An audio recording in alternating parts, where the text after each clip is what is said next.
Bonjour à tous et bienvenue pour cette nouvelle réalisation Halloweenesque. Je ne sais pas si on peut dire comme ça. J'adore Scrap Halloween. J'adore les petites sorcières, cette ambiance, les combos couleurs. Donc voilà, passer l'été parce que j'en ai ras-le-bol de l'été.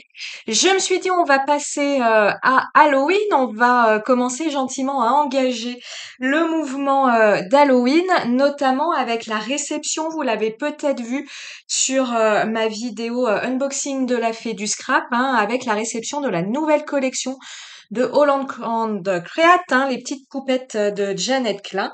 Alors on aime ou on n'aime pas les nouveaux designs de ces poupettes, mais j'avais envie de les utiliser et de les associer à l'une des sorcières Stamping Bella. Hein. Stamping Bella a dans ses collections précédentes sorti pas mal de sorcières. Là, on attend avec impatience, en tout cas moi, les nouveautés. Hein. Lydie nous a dit qu'elle devrait pas tarder à arriver.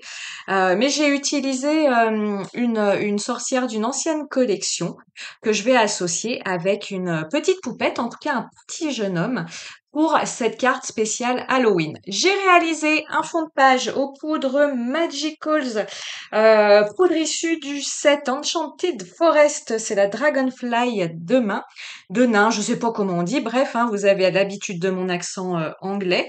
Et j'ai voulu, vous voyez, faire une carte avec une partie avec le fond de carte, pardon, poudre Magicals et l'autre partie, j'ai voulu la laisser blanche pour apporter comme ça du contraste. Et je viens sur cette carte, alors à la fois sur la partie colorée et la partie blanche, faire des projections au marqueur acrylique en utilisant du blanc, du violet, du orange pour faire un clin d'œil au combo couleur classique de Halloween parce que moi je suis quelqu'un d'hyper classique et pour moi Halloween c'est le violet, c'est le orange et on ajoute le noir, on ajoute le blanc, on ajoute les couleurs neutres que l'on souhaite.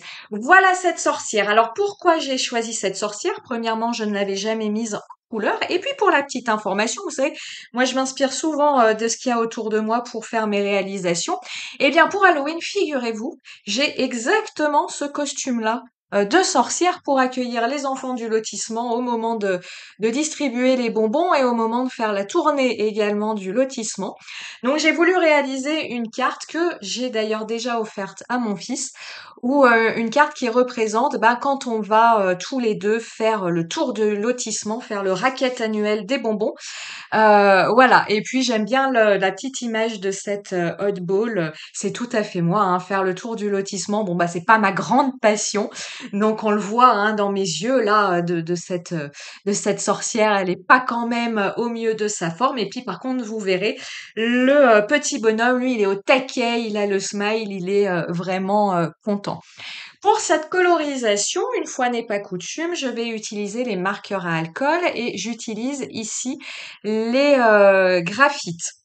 Donc je suis venue tamponner ma sorcière à l'encre Memento, hein, vous le savez, pour les marqueurs à alcool, il faut utiliser une encre qui ne va pas baver au contact de l'alcool. Donc vous avez la Memento, moi j'utilise celle-ci, elle fonctionne très très bien et je suis venue tamponner sur du papier. Vous avez la fait à plusieurs papiers pour utiliser les marqueurs à alcool. Moi je suis venue utiliser le Canson Graduate spécial manga. Il est un petit peu épais celui-ci, c'est pour ça que je l'ai utilisé. De mémoire, il fait 200 ou 250 grammes. J'ai pas le visuel sous les yeux. C'est pour ça que je l'utilise parce que j'aime bien avoir un papier épais lorsque je dois détourer après. Je trouve que c'est beaucoup plus simple pour moi qu'avoir un papier très très fin. Au niveau de ma colorisation du marqueur à alcool, je m'y prends toujours de la même façon. Et j'utilise la même façon que finalement j'utilise pour mes crayons de couleur, c'est-à-dire que je vais travailler en couche sur couche. Je vais appliquer ma couleur la plus claire. Je vais ensuite appliquer ma couleur intermédiaire, puis ma couleur la plus foncée pour faire les ombrages lorsque je vais faire un dégradé à 3 couleurs. Parfois, je n'utilise que 2 couleurs. Lorsque la zone est vraiment très petite et qu'on peut pas comme ça utiliser 3 couleurs, mais sinon voilà, je vous donne le principe général. J'applique ces 3 couleurs et après je fais des allers-retours entre mes trois marqueurs pour fondre mes couleurs ensemble. Au marqueur à alcool, hein, il faut se souvenir que votre dégradé sera joli si vous fonctionnez par secteur de colorisation, par zone de colorisation.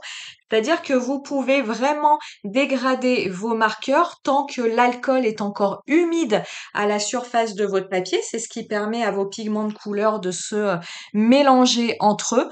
Donc c'est aussi pour ça qu'il est important de fonctionner par zone lorsque on colorise au marqueur à alcool.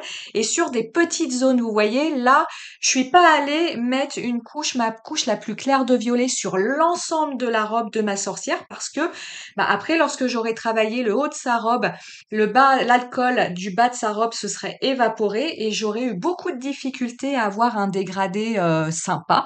Donc vraiment, je travaille petite zone par petite zone.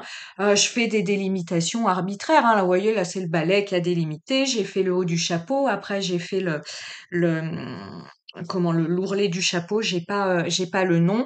J'ai fait les manches. Et puis là, vous voyez, je vais faire une partie de sa jupe et je viendrai faire le bas, en seconde partie. Donc ça, si vous voulez réussir de jolis dégradés, ça va être la première chose, la base, travailler par zone et travailler vite le temps que l'alcool ne s'évapore pas.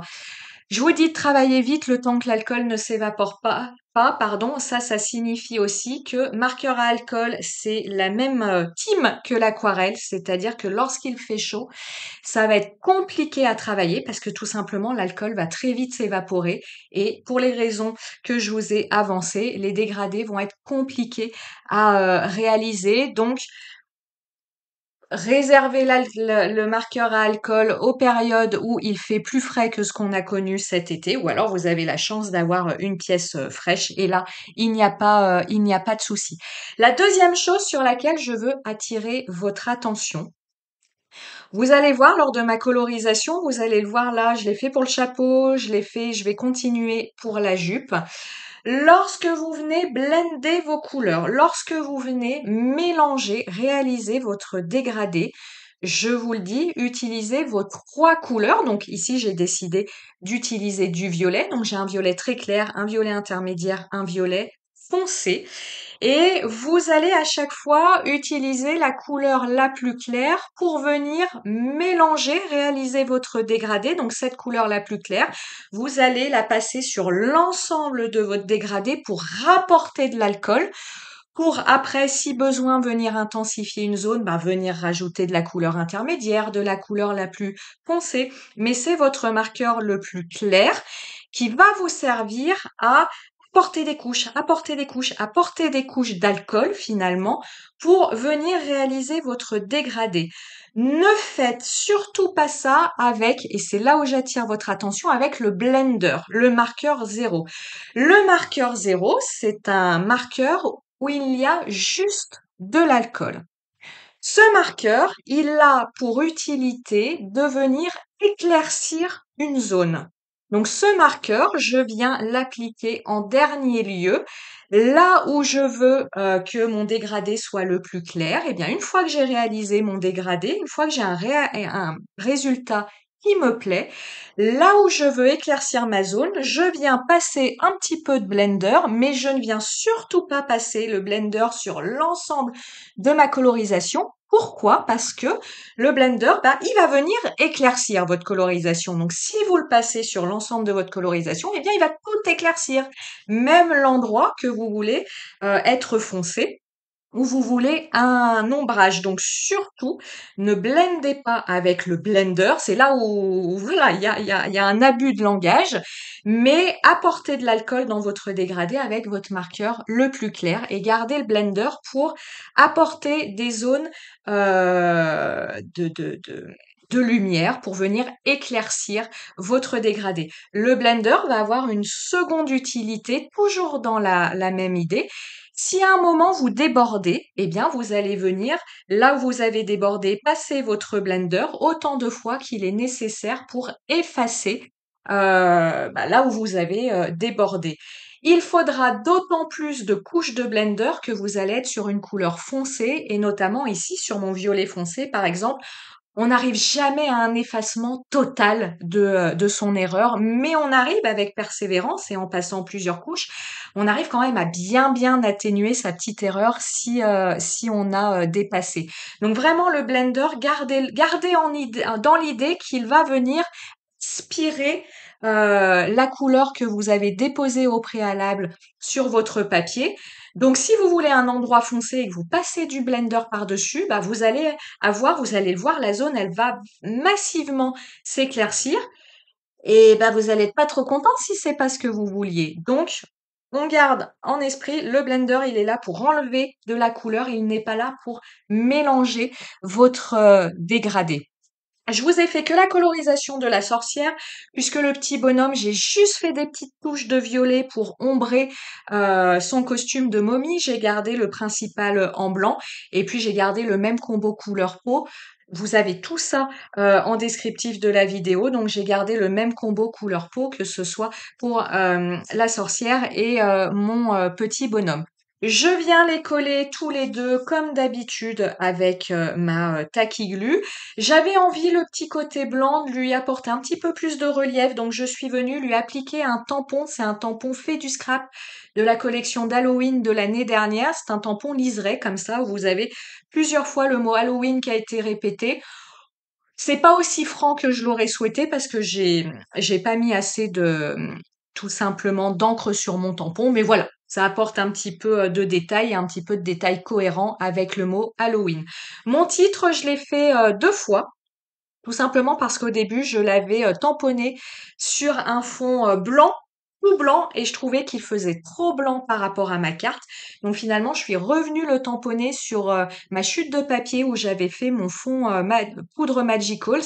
Et j'avais un endroit dans mon papier où j'avais vraiment que des projections de pigments et je trouvais voilà que ça s'harmonisait mieux avec ma carte. Un petit die accroche, moi j'appelle ça accroche photo, toujours de la fée du scrap. Et ma carte est terminée. J'espère que cette réalisation vous aura plu. J'espère que ces petits détails apportés sur l'utilisation notamment du blender au niveau des marqueurs à alcool vous aura éclairé. Si vous avez des questions, n'hésitez pas à les poser en commentaire ou n'hésitez pas à les poser sur Facebook et Instagram parce que je regarde plus ces réseaux sociaux-là, tout simplement. Moi, je vous dis à très très bientôt. Ciao, ciao.